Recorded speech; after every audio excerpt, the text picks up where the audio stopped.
Okay, good morning everyone. Welcome to Friday, February the 5th, the day before the weekend, which I'm sure that you've all planned wild partying and all kinds of fun activities for.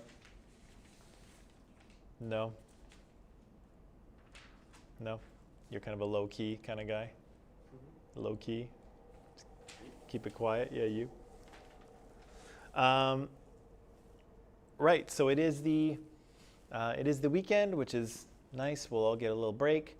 Adon is here. Good morning, Adon. Basil's halfway here, I guess, so we'll see him just a little bit, Basil. Michelle's here. Good morning, Michelle. And Irina's here. Good morning to you. And Mulder is here. Good morning, Mulder.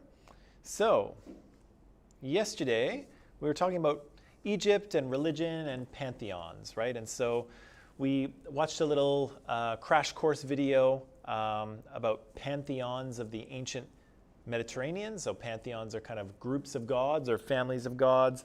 And we said that what was the purpose of gods? Why, from a historian's perspective or from an anthropological perspective, what did he say about the reason? Why do we have gods?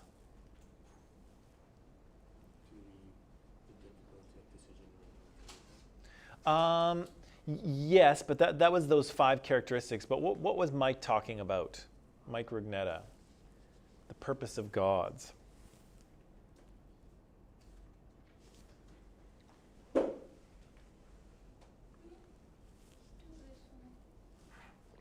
I think we talked. Yeah, pretty sure we talked about this.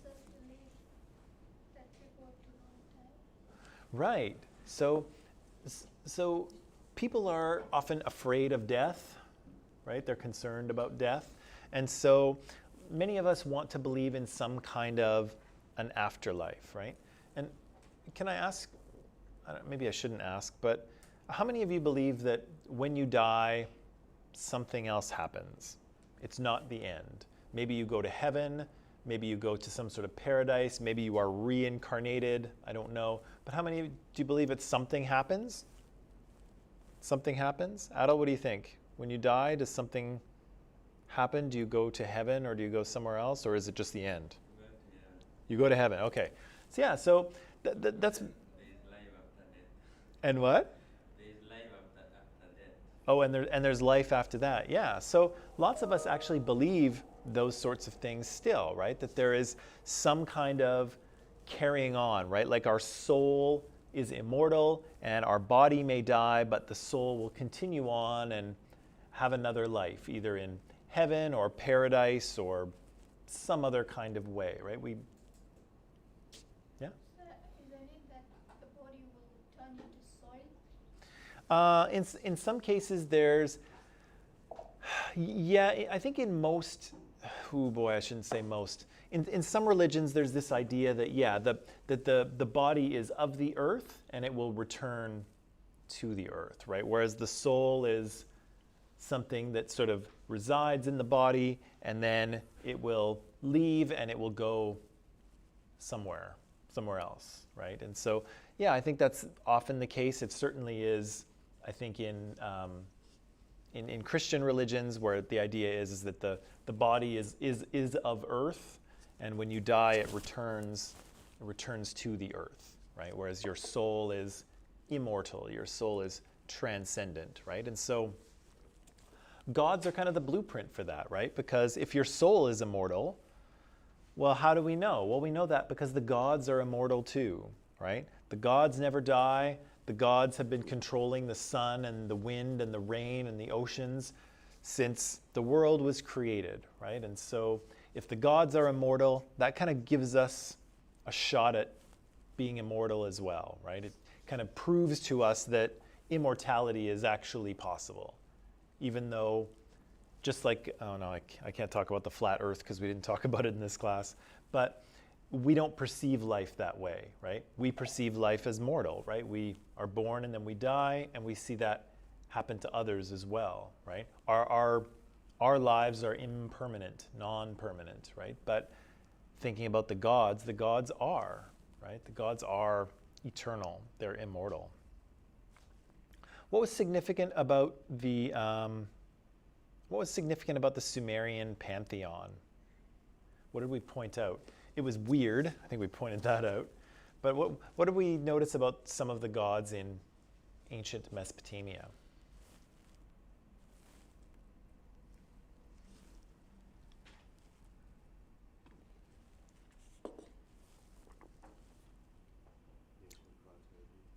What's that? Oh, okay. So the gods are related to each other, and they're related to each other, and they're related to forces of nature. Yeah, Mulder says that too. Yeah, they represent natural forces, right? The wind, the rain, the sun. Those are all represented through the gods, right? What else did we notice? There was one more thing that was kind of interesting.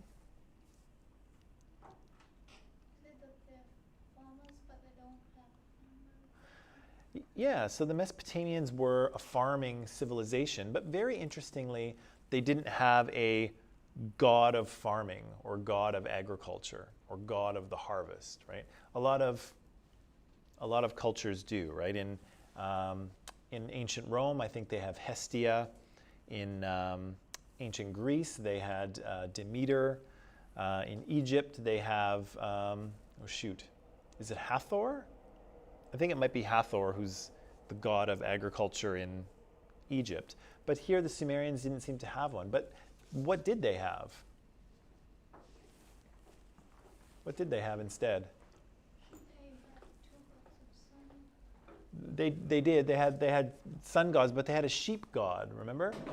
The sheep god, right? And so that was kind of a clue that, that's probably left over from earlier when Sumerians were not farmers, but were herding sheep, right? That was a main way that they got their food, by herding animals. And so they have this kind of leftover god from an earlier period of their history. So we can tell a little bit about their history and what happened to these people in the past based on the gods that they have, right?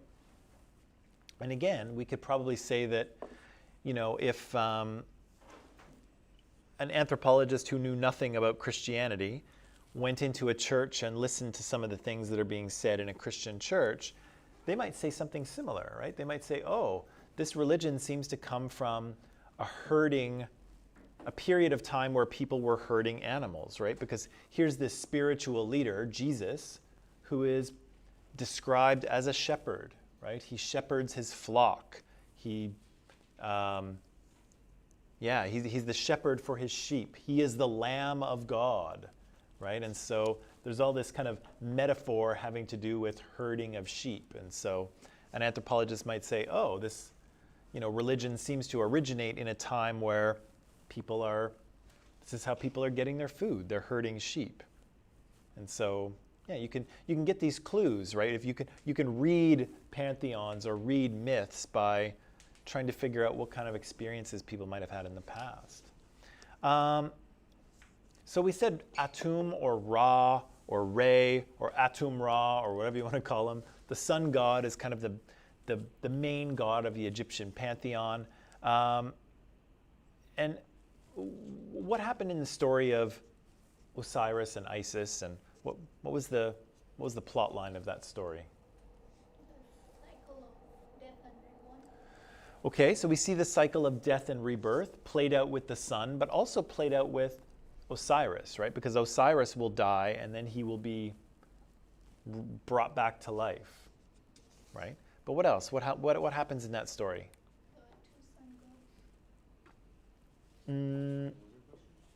Not quite two sun gods, but what happens in the story of Osiris? What's the plot?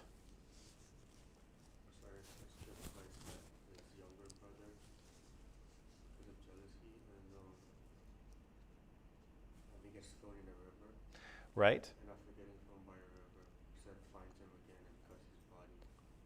And then buries them in different places. And then his wife, Yep. sister, Yep. finds all those pieces except for one.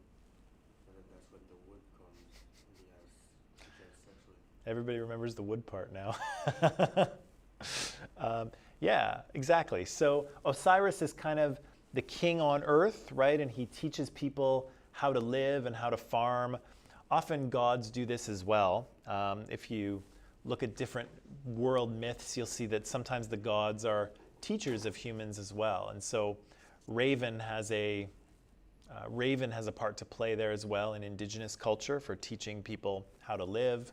In ancient Greek, Prometheus does it. Prometheus is the one who brings fire to people and helps teach them how to cook meat and things. And here we have Osiris teaching the people how to farm and how to live, but his younger brother Set is jealous and wants the throne for himself. And so he murders Osiris, cuts his body into pieces, scatters it throughout Egypt, and he is reassembled by his sister and his wife Isis. He's assembled by his sister and his wife Isis. She conceives, he's brought back to life. She conceives Horus, and Horus will grow into a man and come back and avenge his father's death and reclaim the throne, right? We said that the Egyptian afterlife was pretty well thought out. The Mesopotamians didn't have a clear sense of kind of what the afterlife was, or it was just kind of a dark, gloomy, awful place. But again, the Egyptians felt that afterlife would be great, right? It would be just like being on Earth, but it would be even better than that, right? And so Egyptians started to bury themselves with things that they would need in the afterlife. And so if you look at pharaohs' tombs, for instance, you'll find everything that a pharaoh might need in the afterlife. And so they buried furniture and chariots and stores of food and wine and clothing. Sometimes they carved these little figures, these little models of people, little dolls called ushabti.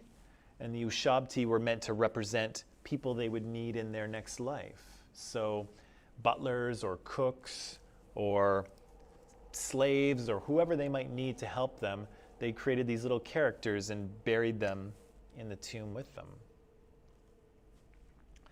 Again, we said that only pharaohs were mummified to begin with, but over time, almost everyone tried to be mummified. And so they saved their money over their lives and got the best kind of mummification they could when they died. Of course, the more money you had, the better job that people did.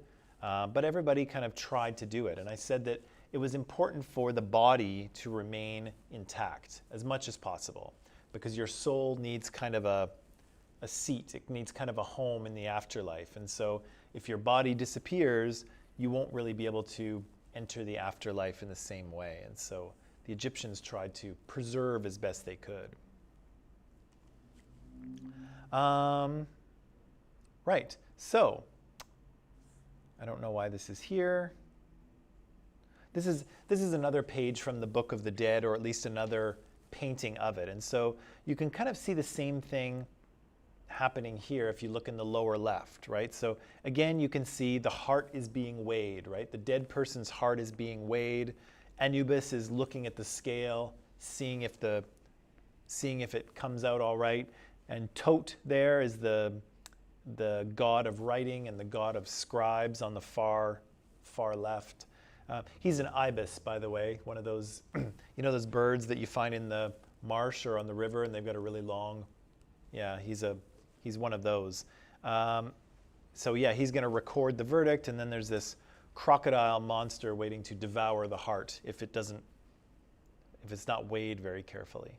You can also see something interesting here is that this is a pharaoh entering the afterlife.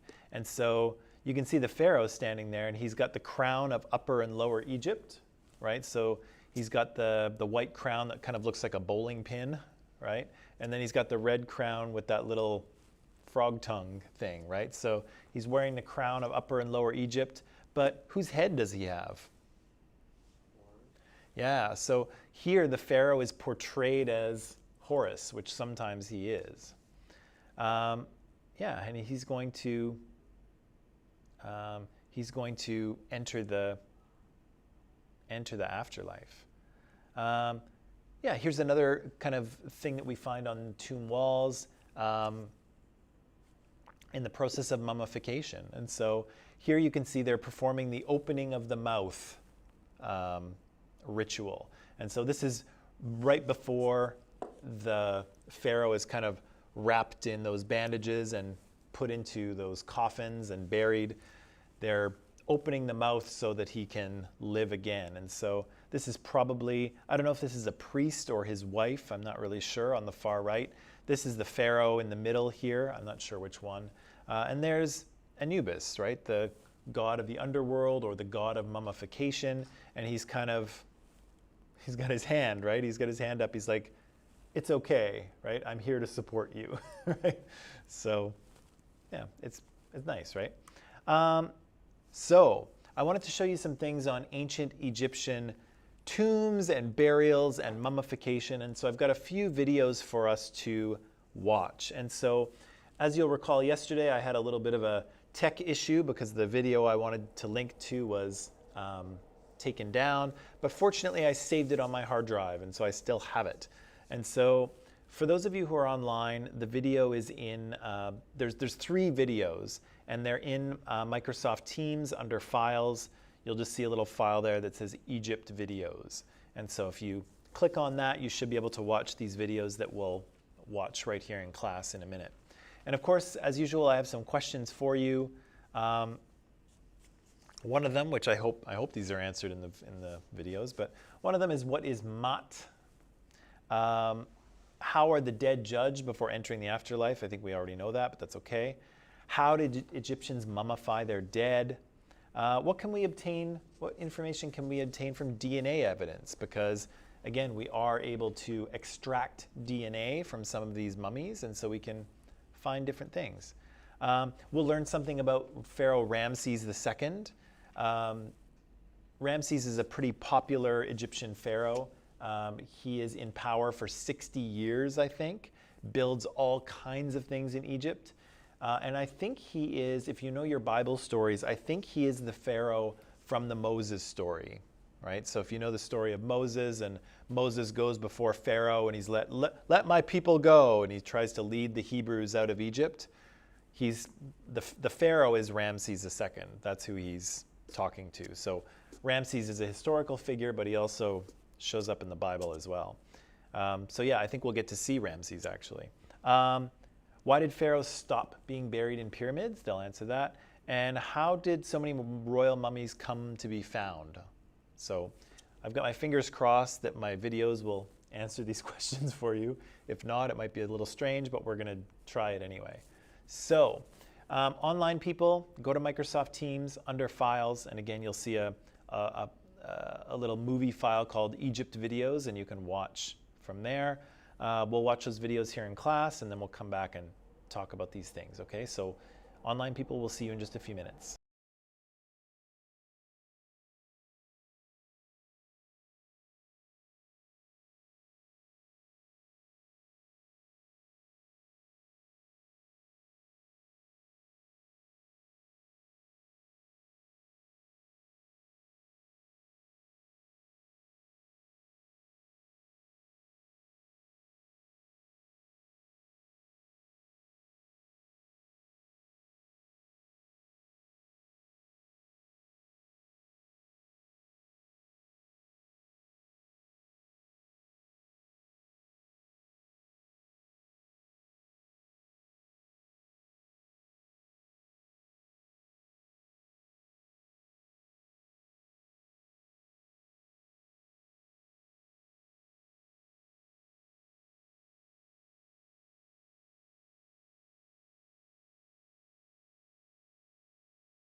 true that the smallest pyramid is for pets? Is it true that the smallest pyramid? It's for pets, like they bury the pets. Oh, I don't know. I don't think so. Like animals were certainly buried for various reasons, and people's pets were sometimes buried with them. But I don't think they were. I don't think animals were necessarily buried on their own. No, like the smallest pyramid, what they told in Egypt, Mm. they built for the animals. Oh, that's possible. I don't know the answer to that, so maybe they might know better than me. But yeah, I don't know for sure. They lie a lot, that's why I'm asking. What's that? They lie a lot. Well, it doesn't. It's not impossible. I don't remember ever coming across that piece of information, but they did mummify animals. Like there's tons of little cat mummies from Egypt, and they look really creepy because they're like, There's falcons too. yeah, they look like a little loaf of bread, and then they've got this cat head on the end. It's really, ugh. But anyway, so a few things here. We started out with the process of mummification. So let me just skip to that. What were the steps to mummifying pharaohs or people in general? What do you? Oil, Yeah, but the oil comes later. What do you have to do first? Organs, right? So, pardon me.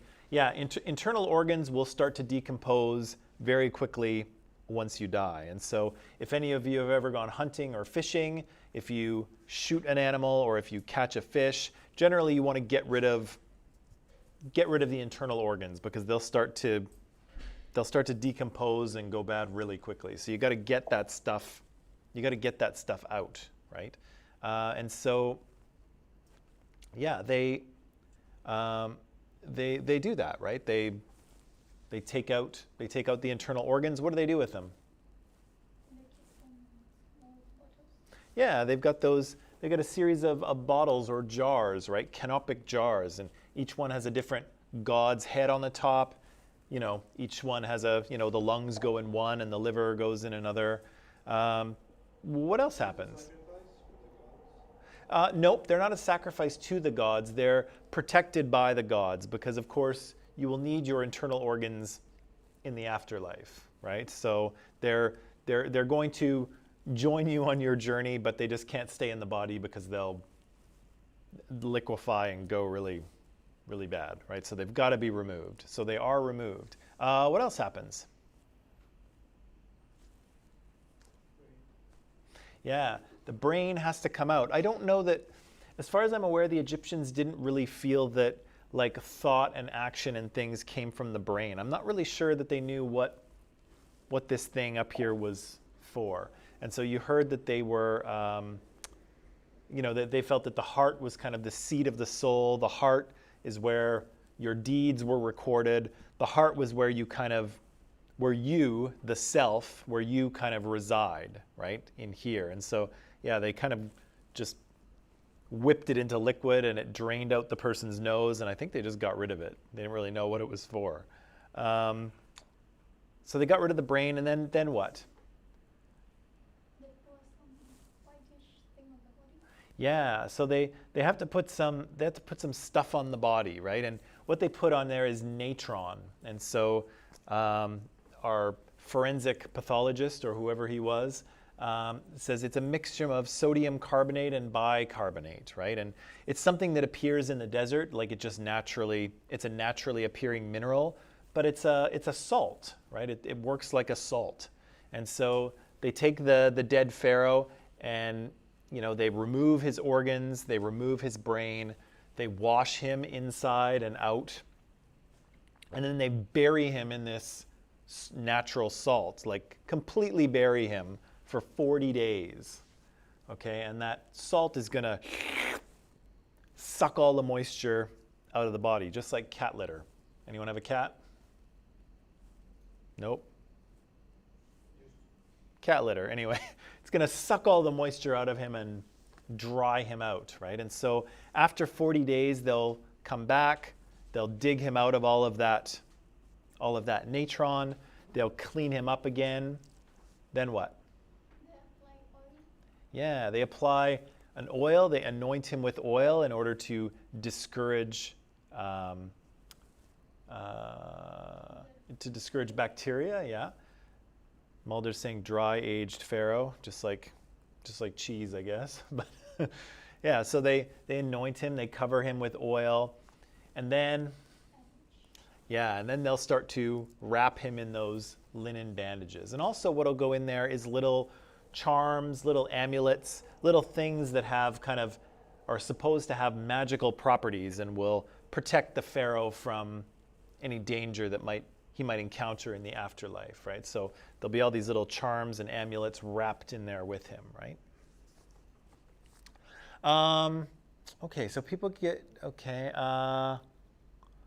let's see. And then we kind of moved on to the story of Tutankhamun. And what do we learn about Tutankhamun from? So Tutankhamun, as you heard, is a pharaoh from the New Kingdom. He's about 2,300 years ago, 2,300 years ago. He lives and rules.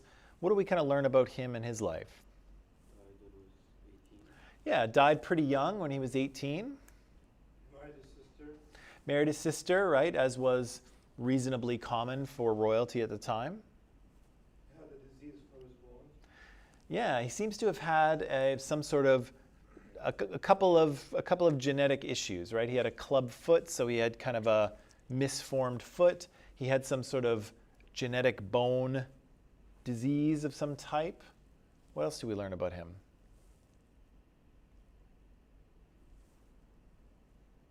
He lived a miserable life. Yeah, he probably did, right? So again, he becomes pharaoh when his father dies, probably is murdered actually.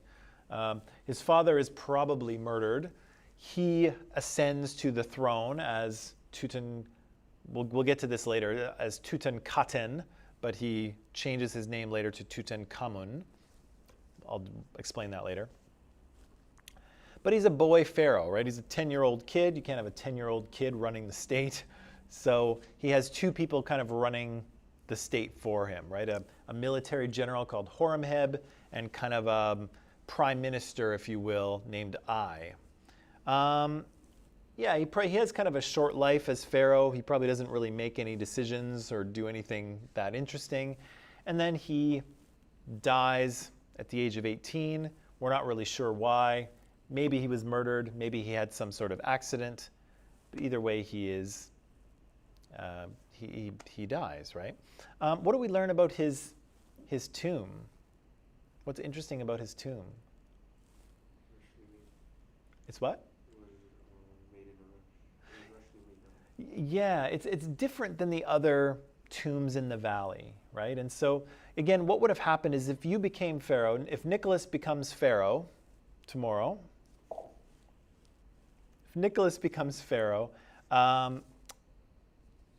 basically one of the first things he will do is he will command, his craftsmen, begin building me a lavish tomb, right? And they would start doing that. They would start chiseling it into the mountain and digging it out, flattening the walls, designing the artwork, carving in the artwork and carefully painting it, assembling and creating, goods that would go with the pharaoh to the next world, right? Like furniture and thrones and clothing and jewelry and chariots and all kinds of things to put in there. So a big kind of project would start in order to create this thing. And some pharaohs lived for a long time, like Ramses and Seti. I think both of them were pharaoh for decades, right? For 40 or 50 years, they were pharaoh. So there was a lot of time to make sure that the tomb was perfect, which was important, and make sure all of the grave goods were beautiful and ready to go. But you get the idea that Tutankhamun died unexpectedly, right? Nobody expected him to die when he did, right? And so once he's dead, you have to start the mummification, right? Because if you can't wait a year, he'll decompose. So you've got to start mummifying him. You've got to get the organs out. You've got to bury him in natron for 40 days. And then when the 40 days is up, you've got to dig him out and anoint him and wrap him. And then you've got to put him into the tomb before the sun sets. And so you're on the clock, right? Your time is ticking. And so while these people are kind of preparing his body, a tomb needs to be finished for him really quick. And so Kent Weeks there, the Egyptologist, is saying that that's probably what happened. They probably took a tomb that was supposed to be for like a noble person or something, and they said, nope, this is going to be Tutankhamun's tomb now. They sent in the painters, they painted it up very quickly, they got a bunch of stuff in there for him, and in he goes. And so he gets buried kind of in a rushed fashion, and the tomb gets completed in a rushed fashion as well. And so it's not really as fancy, you know, they don't engrave the walls in the way that they did in Seti's tomb. The artwork is kind of pretty basic, right? It's just to function as it should, but it's not particularly beautiful in any way. And so he gets, you know, entombed in this tomb kind of in a rush, right? And so it's not quite as nice. But as it turns out, it's a big deal for us in terms of history and Egyptology, because it's really the only one that isn't stripped by the time we find it. Okay, so all those other tombs, Ramesses and Seti and Tutmosis and all these other pharaohs that are kind of big deals, their tombs were completely looted probably thousands of years ago. And so they're just empty now except for the artwork on the walls. But Tutankhamun was kind of fortunate enough to escape notice. And it could have been because he was not buried in kind of the right place, right? He was buried in a noble's tomb, not in a pharaoh's tomb. There's also been talk about the idea that because his tomb was in such a weird place, when they started building a tomb for another pharaoh, they dug all that rock out and then they threw it on top of Tutankhamun's tomb, which you would never do. That would have been very disrespectful, you know, in the past. But they kind of forgot that it was there because it wasn't really where it should have been. And so it got buried in a bunch of like garbage rock from another pharaoh's tomb. And so it wasn't where it was supposed to be, and it kind of got covered over by accident. And so in the past, people kind of forgot where it was because he wasn't that big of a deal in the ancient world. But fortunately, he kind of escaped notice for thousands of years until Howard Carter happened to find it again. And so most of what we see in that tomb is pristine, right? It comes to us, you know, in place. They mentioned there's a few things were stolen, but not very much, it seems. And so he's pretty much intact from those, you know, from 3,000 or 3,500 years ago. And so in terms of history and our knowledge, he's a huge deal, right? But in the ancient world, he's kind of a nobody. he's, you know, again, he's a kid for his entire reign, and then he dies and gets quickly buried, and Egypt moves on. So again, he's not that much of a big deal in the past, but historically speaking, huge. Did they find his kids? They're what? His kids? Did Uh, they find it with him? I don't think the kids were buried with him, and I don't even know. I don't know. I forget if they said it in the video or if I actually know this, but I think his kids didn't. They were stillborn, like they died when they were born. They were born dead, Yeah. and then they buried the kids with. Did they bury the kids with him? Is that what they said? The video I watched in Okay. Okay. I don't know. That might be the case. I think they might have said that, but I'm forgetting now. I think they did say it, didn't they? I'm not sure. Help me out, someone. Did they say it in the video? Like, good. I think they said that the fetuses were mummified as well. Yeah. Okay. So maybe that's okay. Maybe they did say that.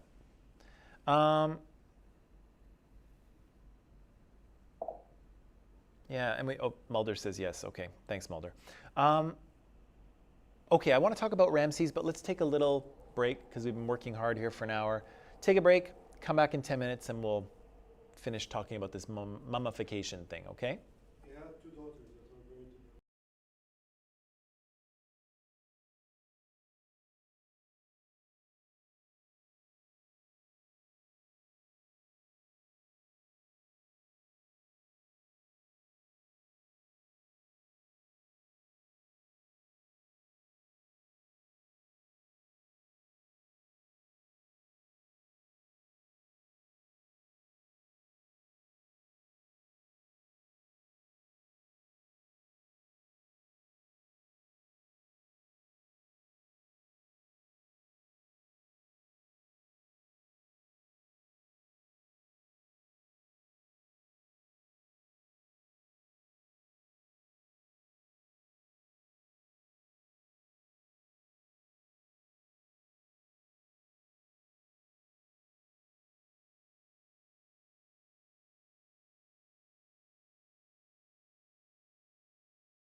All right, and we're back. So, a few things were kind of learned in the process of those 3 videos.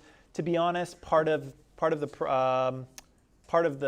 purpose of those videos was just kind of me nerding out because I think it's cool. But there's also some things to learn there as well, right? So we heard a little bit about how Egyptians mummify their dead. We heard a little bit about some burial practices in terms of, putting these pharaohs or these people into tombs and sealing it up for all eternity, and all of these kind of spells and instructions for navigating the afterlife are all on the walls of the tomb, so the dead person knows how to find their way through the afterlife.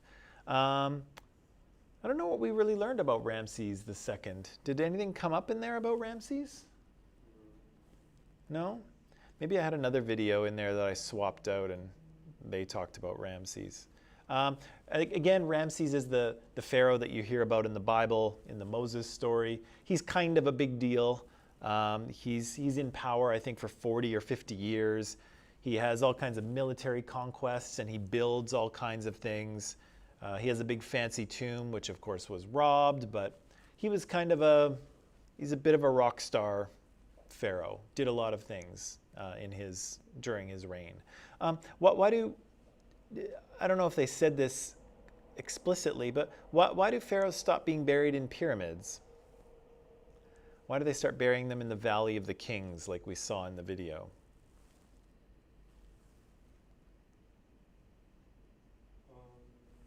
They just preferred that. They preferred it, but there was a reason why they preferred it.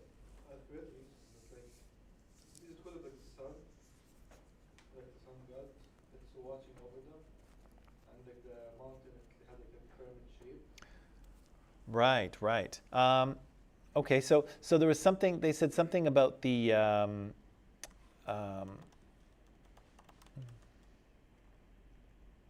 they said something about the pyramid shape, right? So there's kind of a mountain kind of overlooking the Valley of the Kings, and it kind of looks like a pyramid, right? And the sun was over them. Yeah. Okay, so there's a protection thing. Why else do you think they stopped building or putting dead pharaohs in pyramids? Is it because of the journey to the underworld? Like, because they directly go down, and then they say at the end that the pharaoh becomes the sun god, and then he rises back up again as the sun. That is true. So the pharaoh is kind of, he dies and descends into the underworld, and then he rises again as the sun, right? That's part of it. I don't think it has to do with the pyramids so much, but Maybe he wants to be like in a special place alone. that would have been true either way. But what was a major problem with these tombs? What's that? Disturbing? Yeah, disturbing, right? People were robbing these tombs. These tombs were full of gold and silver and precious gems and all kinds of wealth buried out there in the desert, right?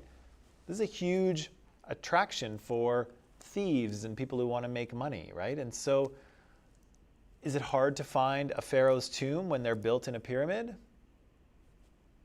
No, you can't miss it, right? The pyramid's immense, right? You know for sure that the tomb is there, right? And so all of those tombs were getting robbed. They were getting looted, and not 100 years ago, but thousands of years ago, they were getting robbed. And so what did they do? Well, they started building tombs that were more invisible, right? Yes, Basil. Is it true that the tombs and all, like if you want to go to the pyramids inside, like in old time, there used to be like traps and like deadly traps to protect the tomb? Most tombs usually have a curse, right? So there's usually, if you disturb this tomb, the gods will curse you, right? So there's always a little bit of a protection spell kind of thing. There's always one of those. I don't know that any of them are necessarily booby-trapped as far as I've ever, but they all are, they're all closed up in a way that makes it difficult to get in, right? But so they start building them in this Valley of the Tombs because, again, tombs are getting robbed, right? Because they're obvious, you know where it is. And so they start burying these pharaohs in the Valley of the Kings. They cover over the entrance so you don't know where the tomb is. The valley is guarded by royal guards so that nobody can, the valley is off limits to regular people, so you're not even allowed to go in and poke around. So again, the Egyptians try to sort of protect the integrity of these tombs. Doesn't work. They all get looted anyway. But it's a nice try. The pyramid shape, I wanted to draw your attention to this. Oops, no, hang on. I wanted to draw your attention to this. Yeah, so you can see that the sun is important, right? And so you can almost see, why build a pyramid? Well, look at it, right? You can see that the sun is almost creating that shape on its own when it peeks through the clouds, right? And so the idea is almost that the Egyptians are, creating this same thing in stone, right? The sun is looking down and sort of shining its rays on the pharaoh, right? You can almost see the pyramid structure in the rays of the sun, right? Okay, I want to press pause there very quickly because I've had some requests to talk about paper structure, okay? And so I do want to do that before we break for the weekend, okay? So in your paper, I think what I asked you to do is talk a little bit about culture and story, right? And so find an article that talks about the story in a particular culture and then explain to me how that story is kind of related to the culture, how it embodies cultural values, but also to find an article in which an argument is being made, right? Somebody is trying to take a position or make an argument on something. This is what this story means, or we should see this story in a particular way. And again, it can be an ancient story like a myth, it can be a more modern story. Depends on what you find, okay? Can the story be about Egypt? Could be. Although don't do the Osiris thing because we already talked about that. So don't do something we've done already. But yeah. So when I'm writing this might be not perfectly applicable to you, but it's worth saying. So one of the things you'll want to do in your paper is you'll always want to figure out what you are trying to say. Okay. You'll always try to figure out what you're trying to say. And so that's why talking about argument and critical thinking is important, because that argument can guide your paper.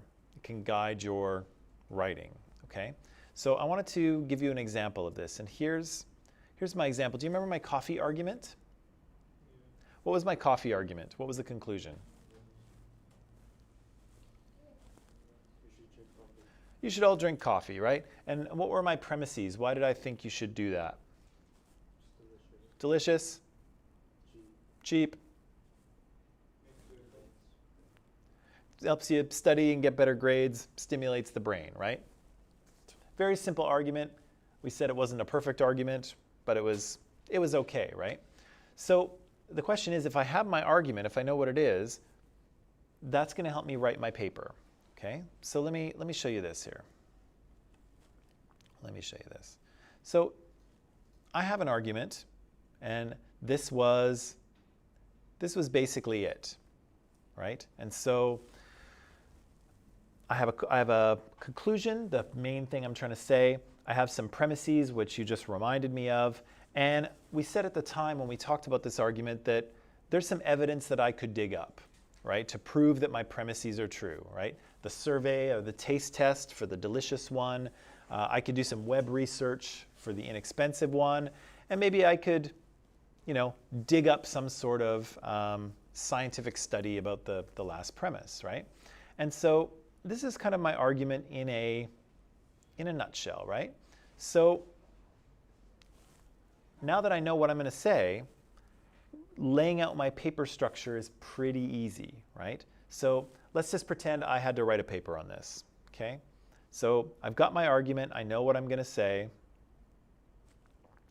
And so here's kind of what I start out with, right? I start out with an introduction that's kind of introductory and general, right? Coffee has been consumed since, for thousands of years. The first coffee, the first evidence of coffee cultivation goes back to 2000 BC in wherever. I do a little bit of research and I make a general statement like that, right? So I give a bit of general information and then I come to my thesis statement. And my thesis statement has my argument encapsulated in basically one sentence, right? So here's my thesis statement. It's the last thing in my introductory paragraph and I say, all students should drink coffee because coffee is delicious, it's inexpensive, and it will help you study and get better grades. Oh, and I added something else in too. And is good for your health. I guess I added a fourth premise. Sorry about that. So right there, I have told the reader, this is what you're going to hear from me. This is my position. This is how I'm going to prove it. Again, in a paper like this, in kind of a researchy paper, don't keep your reader in suspense. Okay? I know if you're writing fiction, yeah, don't tell your reader the ending of the story before you get there, right? Build the suspense. But in a research paper, you don't want to do that. You want to tell people right up front, this is what I'm going to be talking about. This is my point. This is how I'm going to support it, right? You want to be very clear about that so that the person knows what they're going to read. So then I'll move on to my first paragraph, right? Paragraph 1 is going to be about how delicious coffee is, because that's my first premise, right?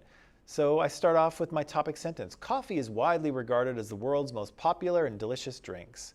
Blah, blah, blah, blah, blah, right? And so I go on and I explain why coffee is so delicious. And maybe I bring in my evidence, right? I did a survey of Columbia College students and found that 80% like the taste of coffee. Or, in a recent survey of people's favorite beverages, coffee was number 2. Or coffee is the best-selling drink in the world, so says such and such a website or whatever, right? I give you the evidence that helps prove that coffee is tasty, right? And I go on to paragraph 2, and paragraph 2 is about my second premise, right? In general, coffee can be seen as a relatively inexpensive beverage. Blah, blah, blah, and then I prove it to you, right? I talk about the web research I did and the prices and how coffee is actually inexpensive. And the same thing with the third one, right? The third paragraph is about my third premise. And so I say a number of scientific studies have demonstrated that coffee can help students study and get better grades. Blah, blah, blah, and then I explain that, right? And here I've got a paragraph 4 about the health thing. And I basically do the same thing, right? My premise becomes my topic sentence. So the first sentence of the paragraph, this is what I'm going to prove to you. Coffee is delicious, or coffee is inexpensive, or whatever, right? And so then I come to my conclusion, and I basically say some of the same things I said in my paragraph, right? Or not in my paragraph, in my introduction, right? I restate my thesis, right? So that's what I was attempting to prove to you. And, as you can see, coffee is indeed something that students should consume because of how tasty it is and how inexpensive it is, but most importantly because it helps students study and get better grades. And in the world we live in today, we know how important grade point averages are. And so if simply just consuming a tasty, inexpensive beverage can help you, why would you say no? Right? And then I end it there. So again, this isn't kind of perfectly tuned to the paper you're writing now, but it will be to the next one. But as you can see, if I know what my argument is, then I just lay out my paragraphs that way. And every paragraph talks about a particular premise, right? I go on to paragraph 1, I do my best to prove to you that coffee is delicious. And paragraph 2, I do my best to prove to you that coffee is inexpensive. And when I get to the end, hopefully, if I've convinced you of all those four things, if I've convinced you in all those 4 paragraphs, then I come back at the end and I say, and this is what I've argued. This is why students should drink coffee, right? So it all kind of holds together, and the reader knows from the very outset, this is what this person's going to be arguing, right? Because my thesis statement is nice and clear and it mentions my premises. I follow the order of that thesis statement so the reader knows what's, going to be coming at them paragraph after paragraph. And then at the end, I restate the fact that this is my argument, this is what I've been trying to prove to you, and I think you should drink coffee, right? And that's kind of all there is to it. So in terms of structure, your structure should follow your argument, right? And so it's very useful to be able to do this before you start. If you can do this, you know where your paper is going. But I feel, and I'm not sure about this, but I know I've done it personally as a student, sometimes students just sit down and start banging it out, right? They start writing their paper, and then they get a page or so in, and then they're like, okay, now I don't know what to say anymore, right? And often you don't know what to say because you don't really have a map, right? You've walked out of your house and you have no idea where you're going, right? And so if you can map out where you're going at the beginning, then you can figure out what needs to go in what paragraph, right? What you should say and what you shouldn't say, right? You might want to say how economical it can be to brew coffee at home, right? You might want to say that, but don't say it in paragraph 1, right? Paragraph 1 is about taste. It's about deliciousness. Save that for paragraph 2, right? So again, once you figure out your argument, you know what you should say and what you shouldn't say, and it helps you kind of slot things into the right spot, right? If I wanted to say, remember when we talked about this the first time and I said coffee beans are grown in Colombia, right? And we said that was true, but it's not really support for my argument. It's not really a reason why someone might drink coffee, but I could include it. Where would I include that in my paper? Where's a good place to include that little factoid? Delicious. What? First point. In the delicious thing? So Colombia coffee is like one of the best. Maybe. All right, so maybe you could say that, but you could talk about where the best beans are grown. But again, does that prove your point that coffee is delicious? Yeah, I don't think it, well, this is the thing, I don't think it fits in any of those, right? So coffee is grown in Colombia, true, but big deal. But maybe that goes in the introduction, right? Maybe as I'm making some general statements, coffee has been cultivated on Earth by humans for the past 3,000 years. And maybe the first place that happened was in Colombia, or most of those beans currently come from Colombia. But then I move on because it doesn't really prove anything here. It's true, and it might be an interesting fact. And so, we might find a home for that fact in the introduction. Or maybe we just don't include it, right? Maybe we decide, yeah, this is true, but it's just not, it doesn't do anything for this paper. So don't put it in. Sometimes less is more, right? Don't add in stuff that doesn't make your case. The other thing, Amanpreet, I know you have a question there, which I'm going to answer in a second. But the other thing I'll say too is, with your conclusion, by the time you get to your conclusion here, there it is, but there's nothing there. By the time you get to your conclusion, there shouldn't be any new information, okay? So don't throw any new information at the reader in the conclusion. The conclusion is kind of summarizing what you have already said. So no new facts, right? So coffee is grown in Colombia, or coffee is generally grown in warm to temperate climates. Not in the conclusion, right? Because that's new information. And for the reader, it's like, oh my God, where is this coming from? Why are we talking about this now? So the conclusion is all for summarizing and restating. No new information in there. All the new information comes either in the intro or in the paragraphs. Okay, Amanpreet, what was your question? I was asking, like, the thing you said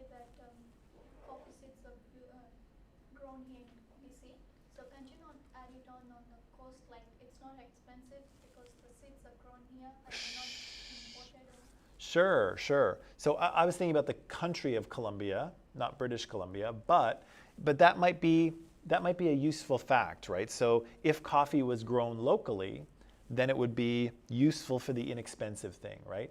In fact, if you buy locally grown coffee beans, it can actually be even more economical. So that would find a home. That would find a home in the second paragraph for sure, and it's useful. But some things are true, but they don't really make your case. They don't really help convince people of what you're saying. And if they don't, I would say axe it, right? It's always better to say less than more, right? Because if you throw too many things in there that don't really fit or don't support your point, then it just kind of like it creates confusion, it muddies the water, and people will wonder, well, why are we talking about this? I thought you were telling me how delicious coffee is, and now you're telling me it's grown in Colombia. I don't see the connection, right? So the more your writing kind of holds together that way, the sort of tighter it'll be, and the more convincing it will be. What if I write like one of the most delicious coffee beans are planted in Colombia? Would this work? Does that help me? Does that convince me that coffee is delicious? You're saying delicious beans come from Colombia, but that's not the argument, right? The argument is that coffee is delicious, period. So is it a fact that is associated with the deliciousness of coffee? Coffee beans are delicious. That's the point. Yes, it is, but what I'm saying is that that statement it's connected, like it talks about the deliciousness of coffee, but if I'm trying to prove to you that coffee is delicious, and you say, well, the most delicious beans come from Colombia, I'll say, Can I explain that? Because they have this and that? yeah, but it doesn't prove to me that coffee is delicious. It's associated, but it doesn't prove your point, right? It does not prove your point. So again, I would encourage you that if you have things that don't help to make your case, leave it out. Because you can always put more, right? If we look at everything we know about coffee, I mean, there's a mountain of stuff you could dig up on coffee, right? But not all of it is relevant for the argument that you're making, right? So try to, if you're making a point like this, if you're trying to make an argument, only put in the stuff that helps you prove your case, because you can always stick more in, right? There's always more facts that you can put in, but it doesn't necessarily help your writing, right? In some cases, it just confuses people, or it just makes it harder to tell what you're trying to say. So sometimes less is more, okay? Sometimes less is more. And if you're going to talk about something, make sure that you have a reason to talk about it, and it will help your writing. So let me just see what else is on this thing here. Oh, yeah. Oh, I do have a conclusion. There. Sorry, it was on the next page. Yeah, so my conclusion would look something like this. As has been demonstrated, or as I have shown you, because coffee is delicious and inexpensive, and because it will help you study and get better grades, and it is good for your health, all students should drink coffee. And then I kind of wrap it up somehow, right? For the one that you're doing, you'll be doing something a little bit different, right? So you'll be summarizing someone else's argument, which I think you can probably do in one paragraph. And then you'll kind of be responding to that in your own. And so you might do that in one paragraph, or you might do it in two, and then you'll come to your conclusion. So you'll have an intro and a conclusion, and maybe a couple of paragraphs, or maybe three. So we don't need to make an argument of I think in this case, if you thought about your response as a little argument, that might help you, right? To say that, the article I read, the author made this argument, and I think they've made a good argument, and here's why. So your argument is that their argument is good. So can we put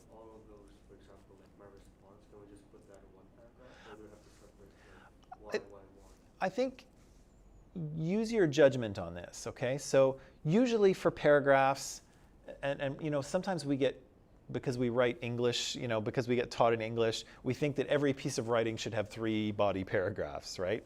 But that's not true. A paragraph is for a new idea. Anytime you switch to a new idea, new paragraph, right? So in this case, I think it would depend, because if you know, if let's say you had I think this is a good argument because, you know, I feel the author is credible and, you know, he went to Harvard and he or she went to Harvard and is very knowledgeable in the field. That's good, but I think that's kind of the end of it. Like, you wouldn't put that in a paragraph on its own because it's basically just a sentence. And I don't think you have to spend any more time talking about it. So if your premises are really short and kind of easy to explain, I wouldn't break them into paragraphs. But if you have to, you know, take several sentences to explain, yeah, you might want to break it out. So you kind of have to use your judgment here. Is it, you know, does it work in a single paragraph because what you're saying isn't super long? Or is there a lot to say and you want to break it into different ideas? In this paper here, for your response will probably be short enough that you could just put it in one paragraph. It's easier to deal with that way. But if your argument was like 3 pages long, you know, please, for the love of God, break it into paragraphs so that it's easier for the reader to deal with. So you kind of have to make a bit of a judgment with paragraphs. But don't be afraid to start a new one. Usually, I find that students don't switch to a paragraph when they should, not that they have too many paragraphs. They usually make the error the other way. They should have created a new paragraph and they didn't. So don't be afraid to use a new one. They're free. They don't cost you anything to use another to make another one. What are the minimum points required? It's tough to say because it'll depend what your article says. So the more you can say, like the better you can respond to the article, you know, the happier I'm going to be, right? And so, you know, if you only have, you know, if you say, you know, I've read this person's argument and this is what their argument is, and I agree with it because of this, the end. That's not really, that doesn't give me anything to mark, right? So the more that you can give me that is actually legitimate and good, then, you know, the better mark I can give you, right? As long as it's good things. But, you know, Nicholas might write a response that has kind of 2 kind of supporting ideas. I think this is a good argument because of this thing and because of this thing. If Nicholas is able to explain those things well, then that's great, right? If Noah writes one that is, you know, has 3 things, and maybe those 3 things are kind of shorter, but they're also good, fine, right? So I'm not necessarily looking for quantity in terms of points, but I am looking for a thoughtful response. And if that happens to be 3 points or 2 points, yeah, quality. If I had like 2 different points, but they're like similar to each other. Well, if they're too similar, then they're basically the same point. No, like different explanation. Yeah. But with the same argument. Well, do you have an example? Just coffee and coffee with milk. Just coffee and coffee with milk? Yeah, those wouldn't be 2 separate things. I would say, you know, coffee is delicious and prove it, and then say, and you know, there's things you can add to your coffee to tune it to your particular tastes, right? Maybe a little bit of cream would help give it some body, or maybe it's just a little too bitter for you and you want something a little sweet, and you can add sugar to that as well. Conclusion for the paragraph. Um, The ending sentence of the paragraph. It could be, yeah.